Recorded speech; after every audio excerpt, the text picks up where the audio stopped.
అందరికి కూడా మన ప్రభువును రక్షకుడైనటువంటి యేసుక్రీస్తు ప్రభు వారి యొక్క నామం పేరిట నా హృదయపూర్వక వందనాలు తెలియజేస్తున్నాను. అసలు దేవుని యొక్క మాటలు మనం చూసుకుందాం. ఒక బలమైనటువంటి ఆరాధనలోకి మనం వెళ్ళబోచుండగా మన దేవుని యొక్క శక్తిని బలాన్ని మీకు తెలియజేయాలని నేను ఆశపడుతూ ఉన్నాను. ఇప్పుడు మనం చదువుకున్న అధ్యాయం కూడా మనం చూసినట్లయితే ఆయన యొక్క గొప్పతనాన్ని అది వివరిస్తూ ఉంది. ఆయన మనకు ఆశ్రయమై ఉన్నాడని, మనకు దుర్గమై ఉన్నాడని, మన యొక్క ఆపత్కాలం ఆయన నమ్ముకునదగిన సహాయకుడు అని ఆయన యొక్క వాక్యం మనకు సెలవిస్తూ ఉంది. ఇది ఒక మాట మనం చూసుకుందాం. పరిశుద్ధ గ్రంథంలోంచి యెషయా గ్రంథము 59వ అధ్యాయము మొట్టమొదటి వచనం మనం చూద్దాం. రక్షింపనేరకయుండునట్లు యెహోవా హస్తము కురుచ కాలేదు. దేవుడి దగ్గర ప్రార్థిస్తున్నప్పుడు దేవుడు ఈ యొక్క మాటను అనుగ్రహించున్నాడు. దేవుని యొక్క హస్తం గురించి మీతో పంచుకోవాలని, ఆయన యొక్క హస్తం యొక్క గొప్పతనాన్ని మీకు తెలియజేయాలని నేను ఆశపడుతూ ఉన్నాను. యోబు భక్తుడు కూడా సెలవిస్తుంటాడు. చూడండి, యోబు గ్రంథము 27వ అధ్యాయం 11వ వచనంలో, దేవుని హస్తమును గూర్చి నేను మీకు ఉపదేశించదను, సర్వశక్తుడి చేయు క్రియలను నేను దాచిపెట్టను. ఇక్కడ చూస్తే యోబు భక్తుడు సెలవిస్తున్నాడు, దేవుని హస్తమును గురించి నేను మీకు ఉపదేశిస్తానని చెప్తున్నాడు. అంటే దేవుని యొక్క హస్తంలో ఏదో దాచబడి ఉంది, దేవుని యొక్క హస్తంలో ఏదో ఒక శక్తి అనేది ఉంది. సో ఇక దేవుని యొక్క హస్తాన్ని ఈ దినం మనం ధ్యానించుకుందాం. దేవుని యొక్క హస్తము ఎలాంటి కార్యాలు చేయగలుగుతుంది, అసలు దేవుని హస్తము ఎవరికి తోడుగా ఉంటుంది, ఎవరికి తోడుగా ఉండదు అనే విషయాలు మనం చూసుకుందాం. మొట్టమొదటిగా ఆయన హస్తము అసలు మనకి ఎందుకు అవసరం, ఆయన హస్తం ఏం చేస్తుంది మన జీవితాల్లో, ఆయన యొక్క చెయ్యి మనకు దేనికని మనం చూసుకున్నట్లయితే యెజ్రా గ్రంథము 7వ అధ్యాయం 6వ వచనం ఒకసారి చూద్దాం. ఇక్కడ యెజ్రా భక్తుడికి దేవుని యొక్క హస్తము తోడుగా ఉండడం బట్టి ఆయన జీవితంలో ఏది సాధించాడో మనం చూద్దాం. యెజ్రా గ్రంథము 7వ అధ్యాయము 6వ వచనం. ఈ యెజ్రా ఇశ్రాయేలు దేవుడైన యెహోవాను గురించిన మోషే యొక్క ధర్మశాస్త్రముందు ప్రవీణత గల శాస్త్రి మరియు అతని దేవుడైన యెహోవా హస్తము అతనికి తోడుగా ఉన్నందున అతడు ఏ మనవి చేసినను రాజు అనుగ్రహించును. ఇక వాక్య భాగాన్ని బట్టి మనకి ఏమర్థమవుతుంటే, దేవుని యొక్క హస్తము ఎవరికైతే తోడుగా ఉంటుందో వారి యొక్క మనవులు ఆలకించబడతాయి. ఒక వ్యక్తి, ఒక విద్యార్థి వారి చదువులో కావచ్చు, ఉద్యోగంలో కావచ్చు, లేదా వారి కుటుంబ పరిస్థితుల్లో కావచ్చు, వారి యొక్క వ్యాపారాల్లో కావచ్చు అభివృద్ధి చెందాలి అంటే, వారి జీవితాల ఫలాలు ఫలించబడాలి అంటే ఖచ్చితంగా దేవుని యొక్క హస్తము వారికి తోడుగా ఉండాలనేటువంటి అర్థాన్ని ఇక్కడ మనకు తెలియజేయబడుతూ ఉంది. ఈ యెజ్రా ఎలాంటి మనవి చేసినా కానీ రాజు అంగీకరిస్తున్నాడంట. దానికి గల కారణం ఏమని చెప్తున్నాడు, దేవుని యొక్క హస్తం అతనికి తోడుగా ఉంది. సో దేవుని యొక్క హస్తం నీకు నాకు తోడుగా ఉన్నట్లయితే మన మనవులలో ఆలకించబడతాయి. మన ఉద్యోగాల్లో కావచ్చు, మన చదువుల్లో కావచ్చు, మన వ్యాపారాల్లో కావచ్చు, మన కుటుంబ పరిస్థితుల్లో కావచ్చు, మనము జయము చూడాలి అంటే దేవుని యొక్క హస్తము మనకు తోడుగా ఉండి తీరాల్సిందే. సో అటువంటి బలమైన హస్తం ఎవరికి తోడుగా ఉంటుంది, ఎలాంటి వారికి తోడుగా ఉంటుందంటే, కీర్తనల గ్రంథము 73వ అధ్యాయం 23వ వచనంలో మనం చూద్దాం. అయినను నేను ఎల్లప్పుడూ నీ యొద్దనున్నాను, నీ కుడి చేయి నువ్వు పట్టుకొని ఉన్నావు. అంటే ఇక్కడ మనం చూసినట్లయితే ఎవరైతే దేవుని యొద్ద ఉంటారో, దేవునితో ఉంటారో, దేవునితో సమీపంగా ఉంటారో వారికి ఆయన యొక్క చెయ్యి తోడుగా ఉండి ఆయన చేత్తో మనల్ని పట్టుకుంటాడని ఈ యొక్క వాక్యం మనకు సెలవిస్తూ ఉంది. దేవుని యొద్ద ఉండడం అంటే ఏదో ఆదివారం మాత్రం దేవుని సన్నిధికి వచ్చేవారితో దేవుడు ఉంటాడని అర్థం కాదు.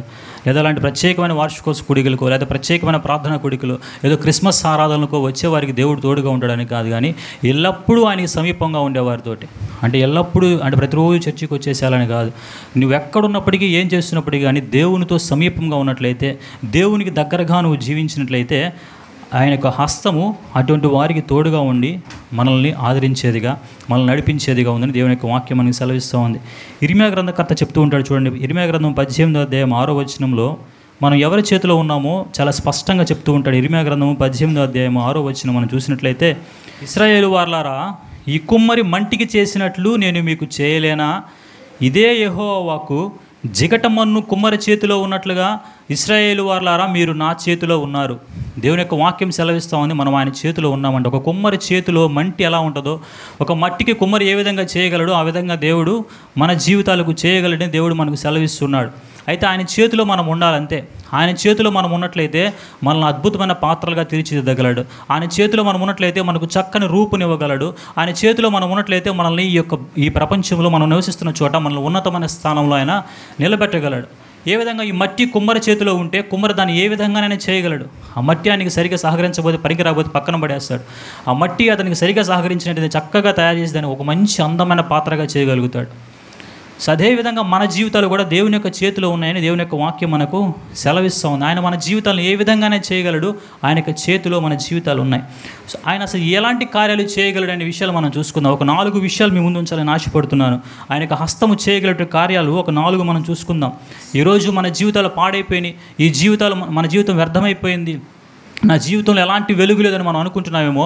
అయితే దేవుని చేతిలో మన జీవితాలను పెడితే, దేవుని చేతికి మన జీవితాలను అప్పగిస్తే ఆయన మన జీవితాలను ఏ విధంగా నిర్మించగలడు, ఏ విధంగా మనల్ని పైకి లేవనెత్తగలడు అనే విషయాలు మనం చూసుకుందాము.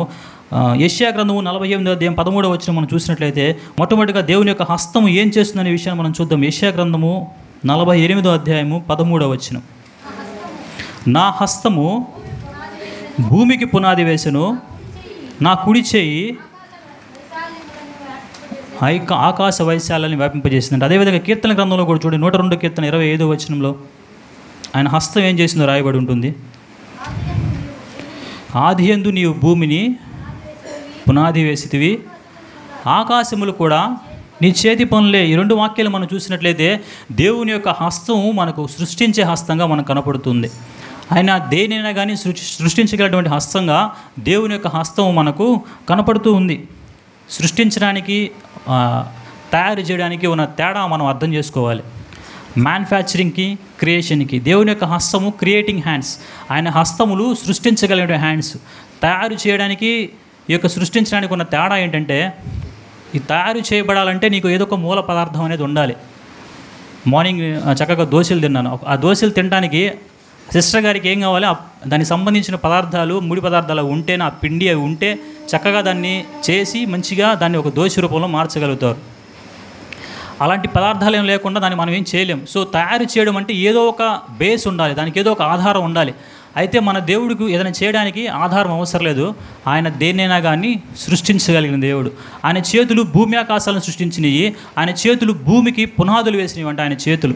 ఆయన మన జీవితాలను సృష్టించాలంటే మన జీవితాలకు ఎలాంటి ఆధారం ఉండాల్సిన అవసరం లేదు. మన వెనకాల ఏదో సపోర్ట్ ఉండాల్సిన అవసరం లేదు. లేదా మన వెనకాల ఏదో మనకి మంచి డబ్బు లేకపోతే ఇంకోటో ధనబలము కులబలము మనకు ఉండాల్సిన అవసరం లేదు. కానీ దేవుడు మన బలంగా మనం కలిగినట్లయితే మన జీవితాలకి ఎలాంటి ఆధారం లేకపోయినా కానీ ఒక నూతన సృష్టిగా మనల్ని మార్చగలిగిన హస్తాలు దేవుని యొక్క హస్తము. ఆయన యొక్క చెయ్యి మనల్ని నూతన సృష్టిగా మార్చగలుగుతుంది. ఎవరైతే ఆయన ఎందుకు నిలిచి ఉంటారో వారు నూతన సృష్టిగా ఉంటారని దేవుని యొక్క వాక్యం సెలవిస్తూ ఉంది. మన 2 కొరింథీయుల రాసిన 2వ పత్రిక 5వ అధ్యాయం 17వ వచనం మనం చూసినట్లయితే ఎవరైతే క్రీస్తు యందు నిలిచి ఉంటాడో వాడు నూతన సృష్టి అని దేవుని యొక్క వాక్యం మనకు సెలవిస్తూ ఉంది. కాబట్టి దేవుని యొక్క చేతులు సృష్టించగలిగిన హస్తాలు అవి నేను నూతన సృష్టిగా మార్చగలుగుతాయి. అయితే నీ జీవితాన్ని ఆయన చేతిలో పెట్టాలి. నీ జీవితాన్ని ఆయన చేతిలో పెట్టినట్లయితే నిన్ను ఒక నూతన సృష్టిగా మార్చగలుగుతాడు. మనకు తెలుసు, సమూయేలు భక్తుడు 5 సంవత్సరాల వయసులో ఒక చిన్న పిల్లవాడిగా దేవుని మందిరానికి తీసుకురాబడ్డాడు. ఆ యొక్క మందిరంలో బహుశా అక్కడ ఉన్నవారు చెప్పుండొచ్చు, నేను ఇక్కడ ఎవరు ఎదగనిస్తారా, ఇక్కడ ఏలీ కుమారులు ఉన్నారు, హోప్ని ఫినేహాసులు ఉన్నారు. హోప్ని ఫినేహాసులు వెనక వారి తండ్రి ఏలీ ఉన్నాడు. ఆయన ఇక్కడ ప్రధాన యాజకుడు. ఆయన ఉండగా నీ జీవితంలో నువ్వు పైకి రాలేవు. వాళ్ళు ఉండగా నీ జీవితంలో నువ్వు ఎందుకు పనికిరాని వాడిగా ఉంటావు. ఇక్కడ ఉన్నప్పుడల్లా నీకు మందిరాన్ని తుడుచుకోవడం, బలిపీఠం తుడుచుకోవడం, లేకపోతే ఇక్కడ పనులు చేసుకోవడం, ఇలానే ఉండిపోతామని అతనికి చెప్పి ఉండొచ్చు. ఎలాంటి ఆధారం లేకపోయినా సమూయేలు ఎవరిని ఆధారం చేసుకున్నాడంటే దేవుడిని ఆధారం చేసుకున్నాడు. ఒక నూతన సృష్టిగా మార్చబడ్డాడు. ఎలాంటి వ్యక్తిగా అయ్యాడంటే రాజులను అభిషేకించేవాడిగా మార్చబడ్డాడు. ఆయన అభిషేకించిన వారిని రాజులుగా మార్చబడ్డాడు. ఒక రాజ్యాంగాన్ని రాసినట్టు ఒక ప్రవక్తగా, ఒక న్యాయాధిపతిగా మనకు సమూయేలు మనకు కనిపిస్తున్నాడు. ఒక చిన్న బాలుడిగా వెళ్ళినటువంటి సమూయేలు, ఏ ఆధారము లేదు సమూయేలుకి, ఏ ఆధారము లేదు. ఈరోజు మనం అనుకుంటున్నాం, నాకు ఎలాంటి ఆధారం లేదే, నాకు ఎలాంటి సపోర్ట్ లేదే, నాకు ఎలాంటి ఎడ్యుకేషన్ బ్యాక్గ్రౌండ్ లేదే, లేదా నాకు ఇంకోటి ఏది లేదే అనుకుంటున్నావేమో. దేవుని యొక్క హస్తము నిన్ను నూతన సృష్టిగా మార్చగలుగుతుంది. అయితే నువ్వు ఆయనకి నీ యొక్క జీవితాన్ని ఆయన చేతికి నువ్వు అప్పగించుకోవాలి. ఒకసారి నీ జీవితాన్ని ఆయన చేతికి అప్పగించుకుని చూడు, నిన్ను ఒక నూతన సృష్టిగా మార్చగలటువంటి శక్తిమంతుడు నా దేవుడు. మనం ఆరాధించేటువంటి దేవుడు సృష్టించేటువంటి దేవుడు. ఆయన హస్తాలు సృష్టిని కలుగజేసినటువంటి హస్తాలు. నిన్ను నూతన సృష్టిగా మార్చగలిగిన హస్తము మన దేవునిది. ఒక నూతన సృష్టిగా మార్చబడిన నిన్ను ఆ తర్వాత ఆయన చేతులు ఏం చేస్తాయో చూద్దాం. మొట్టమొదటిగా మనం చూసుకున్న ఆయన చేతులు సృష్టించేటువంటి హస్తాలు. రెండవదిగా మనం చూసుకున్న యెషయా గ్రంథము 1వ అధ్యాయము 25వ వచనం మనం చూద్దాం. నా హస్తము నీ మీద పెట్టి క్షారము వేసి నీ మస్టును నిర్మలము చేసి నీలో కలిపిన తగరమంతయు తీసివేసేదను. ఇక్కడ మనం చూస్తున్నాం ఆయన చేతులు యొక్క భాగాన్ని మనం చూసినట్లయితే ఆయన యొక్క చేతులు సంస్కరించే చేతులుగా మనకున్నాయి. సంస్కరించే చేతులు అంటే నేను సరిచేసేటువంటి చేతులుగా ఆయన చేతులు మనకు కనపెడుతూ ఉన్నాయి. ఒక కుమ్మరి ఒక మట్టి పాత్రను చేయాలంటే ఒక మట్టిని తీసుకొచ్చిన తర్వాత అది నున్నగా బాగా మెత్తగవడానికి బాగా తొక్కుతాడంట. మట్టిని బాగా తొక్కుతాడు. అది తొక్కుతూ ఉన్నప్పుడు దాంట్లో ఉన్నటువంటి రాళ్ళు, మురికి, చెత్త, పేడ ఏ ఉన్నాయో ఆ చెత్త అంతా బయటకు వచ్చేస్తుంది. దానంతా తీసేస్తూ ఉంటాడు. ఆ మట్టిని ఎంత తొక్కితే అంత మెత్తన పడుతుంది, ఎంత తొక్కబడితే అంత అది ఆయన చేతిలో చక్కగా ఎలాంటి పాత్ర కావాలో అలాంటి పాత్రగా అవుతుంది. దేవుడు చెప్తున్నాడు, ఆ విధంగా నిన్ను నేను సరిచేస్తానని. ఆయన సంస్కరించే చేతులు ఆయనవి. ఆ సంస్కరించే భాగంలో నీకు కొంచెం నొప్పి కలగొచ్చు, ఆయన నిన్ను సరిచేసే విధానంలో నీకు కొంచెం నొప్పి కలగొచ్చు. అది దానికి భయపడిపోయి దానికి బాధపడిపోయి దేవుని విడిచిపెట్టి పరిగెట్టడం అనేది సరైన ఉద్దేశం కాదు. ఒక గొప్ప శిల్పకారుడు ఉన్నాడు, మెక్లాంజని ఒక శిల్పకారుడు. ఆయన ఒక మంచి శిల్పాన్ని చెక్కాడంట. ఆ శిల్పాన్ని చూస్తే ఒక మోషే బొమ్మని చెక్కాడంట. అచ్చం మోషే. ఒక మాటలు ఒకటే లేవంట ఆ శిల్పానికి, ఒక మాట్లాడడం ఒకటే తక్కువ.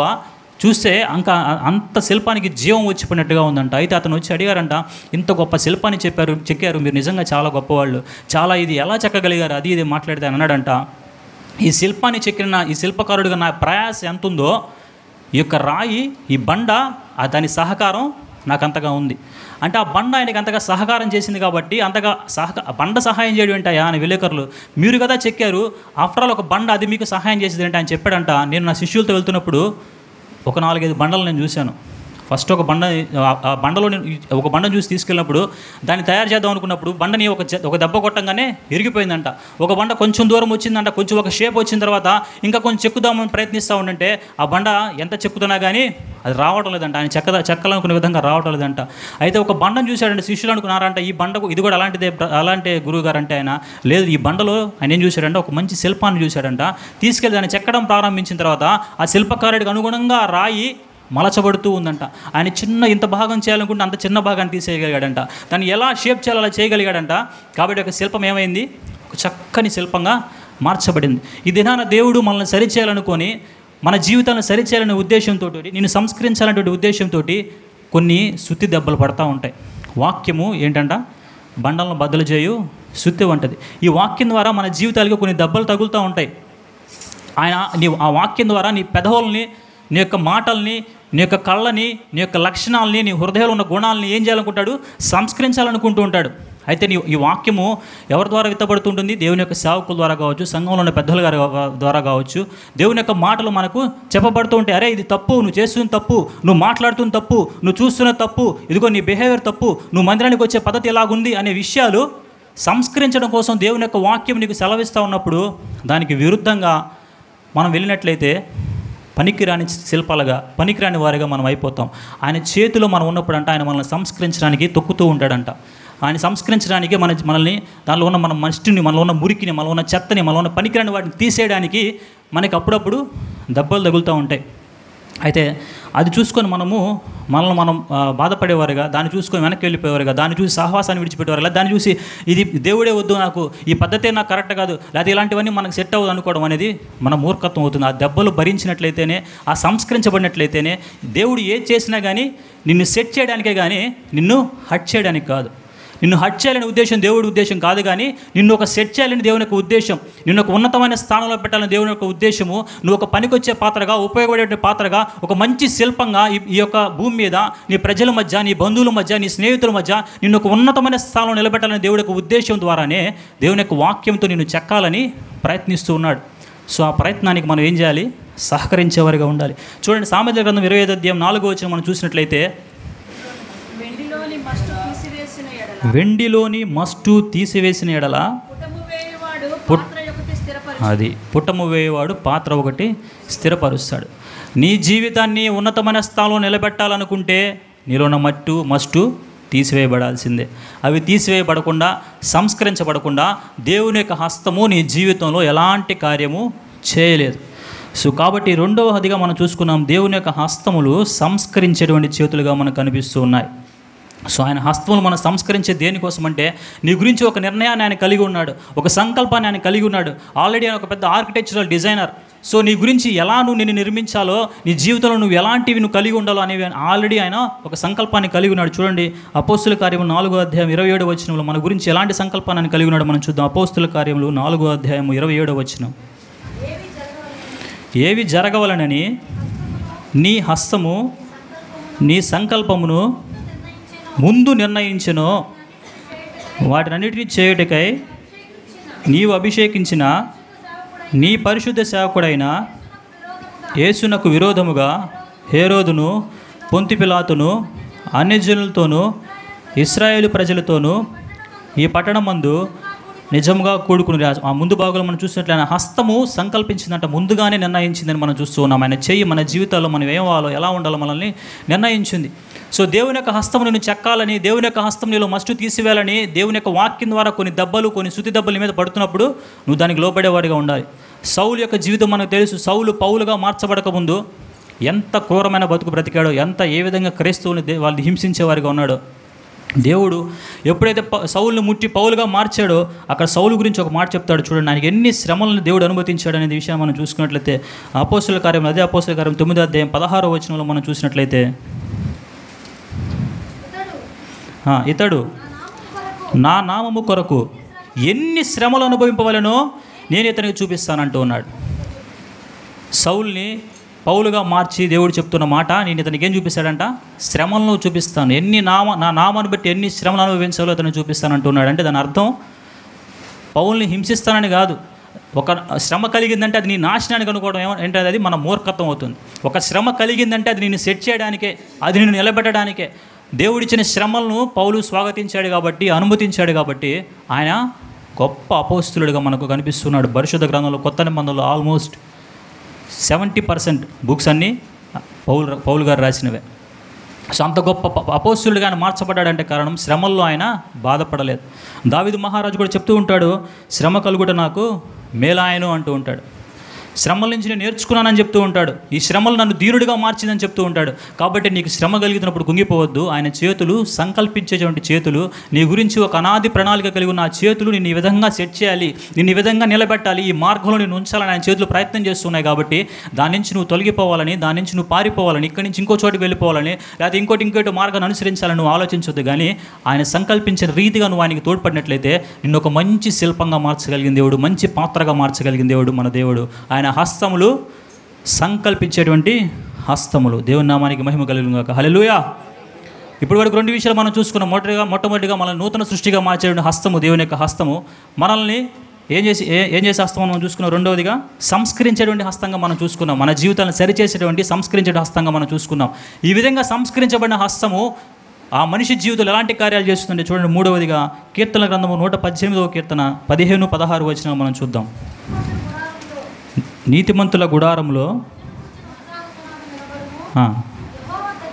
యెహోవా దక్షిణ హస్తము సాహస కార్యములను చేయును. యెహోవా దక్షిణ హస్తము మహోన్నతమాయను. యెహోవా దక్షిణ హస్తము, చూడండి ఇక్కడ 2 సార్లు చెప్తున్నాడు. యెహోవా దక్షిణ హస్తం అంట సాహస కార్యాలు చేస్తుంది. ఆయన హస్తము సాహస కార్యాలు చేసేటువంటి హస్తము. నీ జీవితంలో గొప్ప అద్భుతాలు చేయగలిగిన హస్తము. కానీ ఎప్పుడు? నువ్వు ఒక నూతన సృష్టిగా మార్చబడినప్పుడు, నువ్వు ఆయన చేతుల్లో సంస్కరించబడినప్పుడు, ఆయనకు అనుగుణంగా నువ్వు మారినప్పుడు నీ జీవితంలో, నా జీవితంలో అద్భుతాలు చేయగలిగిన హస్తమైంది. సాహస కార్యాలు చేయగలిగిన హస్తం అది.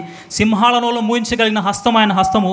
అగ్నిగుండం నుంచి తప్పించగలిగిన హస్తము ఆయన హస్తము. చెరసాల సంఖ్యలను తుత్తునేలుగా చేయగలిగిన హస్తము ఆయన యొక్క హస్తము. ఈ యొక్క సాహస కార్యాలు నీ జీవితంలో, నా జీవితంలో జరగాలి అంటే ఒక నూతన సృష్టిగా ఆయన చేతుల్లో మనం పడాలి. ఆయన చేతుల్లో మనము మన జీవితాన్ని మనం ఆయనకు అప్పగించుకోవాలి. ఒక గాలిపటం ఎగరేసేవాడి చేతిలో ఉన్నంత వరకే అది ఎగురుతూ ఉంటుంది, నిలబడుతూ ఉంటుంది. ఆ దారం తెంచుకొని వెళ్ళిపోయిందంటే దాని బ్రతుకు ఎక్కడికి వెళ్ళిపోతుందో తెలియదు. అదేవిధంగా మన జీవితం ఆయన చేతిలో ఉన్నంత వరకు మాత్రమే, మన జీవితం ఆయన చేతిలో మనం పెట్టుకున్నప్పుడు అంతవరకు మాత్రమే మన జీవితాలను దేవుడు ఉన్నతమైన స్థానంలో లేపగలుగుతాడు. గొప్ప గొప్ప కార్యాలు నీ జీవితంలో చేయగలుగుతాడు. అద్భుతాలు నీ జీవితంలో చూడగలుగుతావు. ఎలాంటి సాహస కార్యాలు దేవుడు చేస్తాడు, తన బిడ్డలకు ఎలాంటి భద్రతనిస్తాడు, ఎలాంటి వాటిని అనుగ్రహిస్తాడని మనం చూసుకున్నట్లయితే క్లుప్తంగా మీకు తెలియజేస్తాను. నిర్గమాకాండము 6వ అధ్యాయం మొట్టమొదటి వచనం మనం చూద్దాం. అందుకు యెహోవా ఫరోకు, నేను చేయుచున్న దానిని నీవు నిశ్చయముగా చూచెదవు. బలమైన హస్తము చేత అతడు వారిని పోనించును. బలమైన హస్తము చేతనే అతడు తన దేశంలో నుండి వారిని తోలివేయును అని మోషేతో చెప్పాడు. చూడండి, ఆయన యొక్క హస్తం మనకి విడుదలను ఇస్తుంది. ఎలాంటి సాహసకార్యాలు చేస్తుందంటే మన జీవితాల్లో ఆయన హస్తము మనకు విడుదలని ఇస్తుంది. ఎలాంటి బంధకాలైనా సరే, ఎలాంటి శ్రమలైనా సరే, ఎలాంటి పరిస్థితులు ఉన్నా సరే, నీ ఇరుగు పొరుగు వారు చెప్పొచ్చు, వీడు మారడం కష్టం, నీ భర్త ఇంకా మారడం కష్టం, నీ కుటుంబం బాగుపడటం కష్టం, నువ్వు పైకి రావడం కష్టం అని చెప్పొచ్చు. కానీ ప్రతి బంధకాల నుంచి విడుదల చేయగలిగే సాహసం చేసే హస్తం ఎవరిది? మన దేవుంది. ఆయన హస్తాన్ని నువ్వు నమ్మాలి. ఆయన చేతికి నిన్ను అప్పగించుకుంటే గొప్ప కార్యాలు ఆయన చేయగలుగుతాడు. అదేవిధంగా యోహాను సువార్త 10వ అధ్యాయం 28-29 వచనం మనం చూసినట్లయితే అక్కడ మనకు కనిపిస్తుంది, భద్రపరిచే హస్తంగా మనకు కనబడుతుంది. ఆయన హస్తం మనల్ని భద్రపరుస్తుందంట. ఆయన గొర్రెల్ని యేసు ప్రభువారు తన చేతిలో భద్రపరుస్తాడంట. 29వ వచనం మనం ధ్యానించినట్లయితే ఆ భద్రపరిచిన చేతి మీద తండ్రి మరలా భద్రపరుస్తాడంట. ఆయన చేతిలో భద్రపరిచిన వాడిని దొంగిలించడమో లేకపోతే వాడిని కీడు కలిగించడమో అదే అసంభవము. అయితే ఆ యేసు ప్రభువారి చేతిలో భద్రపరచబడిన చేతికి తండ్రి మరలా భద్రపరిచాడంట. సో ఆయన యొక్క హస్తం మనల్ని భద్రపరిచే హస్తంగా మనకు కనిపిస్తూ ఉంది. అలాగే పేతురు రాసిన మొట్టమొదటి పత్రిక 5వ అధ్యాయం 6వ వచనం మనం చూసినట్లయితే ఆయన బలిష్టమైన హస్తం కింద మనం ఉన్నట్లయితే మనల్ని హెచ్చించే హస్తంగా మనకు కనపడుతుంది. ఇలాంటి గొప్ప కార్యాలు, ఇలాంటి సాహస కార్యాలు దేవుడు మన జీవితంలో ఎన్నైనా చేయగలిగిన దేవుడు మన దేవుడు. చిన్నవాడైన దావీదు గొల్యాతును జయించగలిగిన సాహసకార్యం జరిగిందంటే కారణం ఏంటంటే దావీదు దేవుని యొక్క చేతిలో ఉన్నాడు. దేవుని యొక్క చేతిలో నూతన సృష్టిగా మార్చబడ్డాడు. దేవుడు ఏ విధంగా ఆయన కోసం సంస్కరించాలనుకున్నాడో, ఏ విధంగా ఆయన సరిచేయాలనుకున్నాడో ఆ విధంగా దావీదు ఆయనకి సహకరించినట్లుగా మనం చూస్తూ ఉంటాం. కాబట్టి చిన్నవాడైన దావీదు గొల్యాతును జయించినట్లుగా మనం చూస్తూ ఉంటాం. యెహోషువ ఎంతో అధైర్యవంతుడిగా మనకు కనిపిస్తూ ఉంటాడు. ఎన్నిసార్లు యెహోషువ గ్రంథంలో మనం చూస్తే భయపడకు భయపడకు భయపడకు అని దేవుడు యెహోషువతో చెప్తాం మనం చూస్తాం. అలాంటి యెహోషువ ఆ భక్తుడు ప్రార్థన చేస్తే సూర్యుడు చంద్రుడు అలాగా నిలిచిపోయారంట. ఆ యుద్ధం జరుగుతున్న సమయంలో సూర్యుడా నువ్వు అయ్యాలలో నిలిచిపో, చంద్రుడా నువ్వు గిబియోలో నిలిచిపోన్నప్పుడు అవి రెండు అక్కడే నిలిచిపోయినాయి అంట. ఒక నరుడి యొక్క ప్రార్థన విజ్ఞాపన అలా ఆలకించినట్టు దినము దాని ముందు కానీ దాని తర్వాత లేదు కానీ దేవుని యొక్క వాక్యం సెలవిస్తాం. అంటే తమ జీవితాన్ని ప్రభువుకు అప్పగించుకుంటున్నట్లుగా మనం చూస్తూ ఉంటాం. ఆయన చేతిలో వారు నూతన సృష్టిగా మార్చబడ్డారు. ఆయన చేతిలో వారు సంస్కరించబడ్డారు. కాబట్టి వారి జీవితంలో ఇలాంటి సాహసకార్యాలు జరిగినట్లుగా మనం చూస్తూ ఉంటాం. 3 విషయాలు మనం చూసుకున్నాం. ఆయన సృష్టించే చేతులు ఆయనవి, సంస్కరించే చేతులు ఆయనవి, అలాగే సాహస కార్యాలు చేసే చేతులుగా ఆయన మన చేతులు కనిపిస్తున్నాయి. 4వదిగా చివరిగా ఒకటి చెప్పి ముగిస్తాను. అపోస్తుల కార్యగ్రంథము 4వ అధ్యాయం 30వ వచనం మనం చూసినట్లయితే రోగులను స్వస్థపరచుటకును నీ పరిశుద్ధ సేవకుడైన యేసు నామము ద్వారా సూచక క్రియలను మహత్కార్యములను చేయుటకును నీ చేయి చాచి ఉండగా, ఇక్కడ మనం చూసినట్లయితే ఆయన చేయి స్వస్థపరిచే హస్తంగా మనకు కనపడుతూ ఉంది. స్వస్థపరిచే హస్తంగా నీకు పెట్టబడిన, నీకు అనుమతించబడిన ఈ రోగముల నుంచి స్వస్థపరిచేటువంటి హస్తంగా. పెట్టబడిన రోగాలు ఉంటాయి, అనుమతించబడిన రోగాలు ఉంటాయి. అనుమతించబడిన రోగాలు అపవాది నిన్ను శోధించడం ద్వారానో, అపవాది యొక్క శోధనల ద్వారానో నీకు కొన్ని అనుమతించబడతాయి. కొన్ని దేవుడే కొన్ని రోగాలు మన జీవితంలో పెడుతూ ఉంటాడు. కారణం ఏంటి? వాక్యం సెలవిస్తుంది, ఎవడు అయోగ్యంగా ప్రభు యొక్క రొట్టె తిన్నవాడు రోగగ్రస్తుడు. అంటే దేవుడు పెట్టింది. సో అది ఎలాంటి రోగమైనా సరే, ఎలా వచ్చిన రోగమైనా సరే స్వస్థపరచుటకు సమర్థవంతుడైన దేవుడు మన దేవుడు. మనం ఆరాధిస్తున్న దేవుడు నీ యొక్క రోగాన్ని స్వస్థపరచగలిగిన వాడు, స్వస్థపరిచే దేవుడుగా మనకు కనిపిస్తూ ఉన్నాడు. మన దేవుడు మనల్ని స్వస్థపరిచే హస్తాలు, స్వస్థపరిచే చేతిగా ఆయన చేయి మనకు కనిపిస్తూ ఉంది. మత్తయి సువార్త 8వ అధ్యాయం 3వ వచనంలో ఒక రోగగ్రస్తుడు మనకు కనిపిస్తుంది. చూడండి, మత్తయి సువార్త 8వ అధ్యాయం 3వ వచనంలో,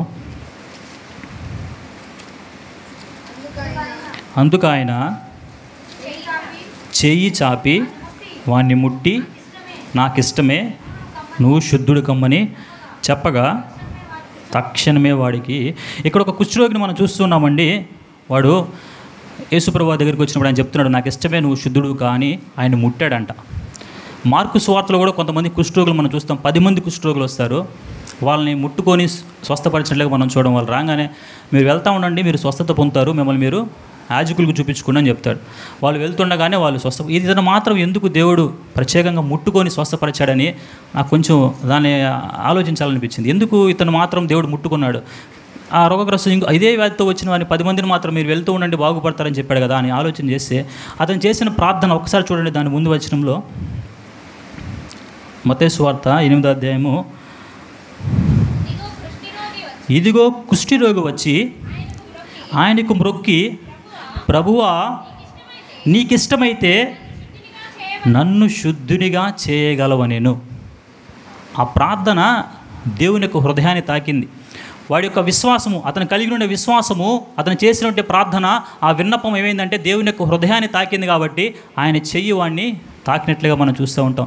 ఈరోజు నువ్వు నేను స్వస్థపరచబడాలంటే నీ విశ్వాసము దేవుని యొక్క హృదయాన్ని తాకితే ఆయన హస్తం నిన్ను ముట్టి నిన్ను స్వస్థపరుస్తుంది. కానీ అరటి పండ్ల వలన, ఆయిల్ డబ్బాల వలన స్వస్థత అనేది రాదు. ఈ వ్యక్తికి ఎవరు రికమెండ్ చేసింది ఏం లేదు. ఈ వ్యక్తి స్వస్థపరచబడడానికి అపోస్తలుడైన పేతురు లేకపోతే అక్కడ ఉన్నటువంటి శిష్యులు అయ్యా ఇతన్ని స్వస్థపరచమని ఎవరు రికమెండ్ చేసింది లేదు. నీకు నాకు స్వస్థత కావాలంటే ఎవరు రికమెండేషన్ అవసరం లేదు. కానీ నీ విశ్వాసం అనేది, నీ యొక్క ప్రార్థన అనేది ఆయన హృదయానికి ఇష్టానుసారమైనది ఉంటే చాలు. ఆయన చేతు నిన్ను ముట్టి నిన్ను స్వస్థపరచగలిగిన వాడుగా మన దేవుడు మనకు కనిపిస్తున్నాడు. హల్లెలూయా. మన దేవుని హస్తములు స్వస్థపరిచేటువంటి హస్తాలుగా మనకు కనిపిస్తున్నాయి. ఎందుకు ఈ ప్రార్థన దేవుడు విన్నాడంటే, ఫర్ ఎగ్జాంపుల్ మనకి 2 పిల్లలు ఉన్నారనుకోండి. 2 పిల్లలు ఉంటే ఒక పాప వచ్చి రేపు నాకు 1000 రూపాయలు కావాలి, నేను అక్కడికి వెళ్ళాలి, నాకు తెలియదు, నాకు ఇస్తావా ఇవ్వా, రేపు ఇచ్చేసేయాలి నాకు అని చెప్పి ఒక పాప అడిగింది. ఇంకో పాప వస్తుంది, డాడీ రేపు ఇలా వెళ్ళాలి డాడీ, నీ దగ్గర ఉంటే చూడు డాడీ ప్లీజ్, ఉంటే ఇవ్వు డాడీ అని చెప్పి వెళ్ళింది అనుకోండి. ఎవరికి ఇవ్వాలని ప్రిఫర్ చేస్తాం మనం? ఎవరికి ఇవ్వాలని ప్రిఫర్ చేస్తాం?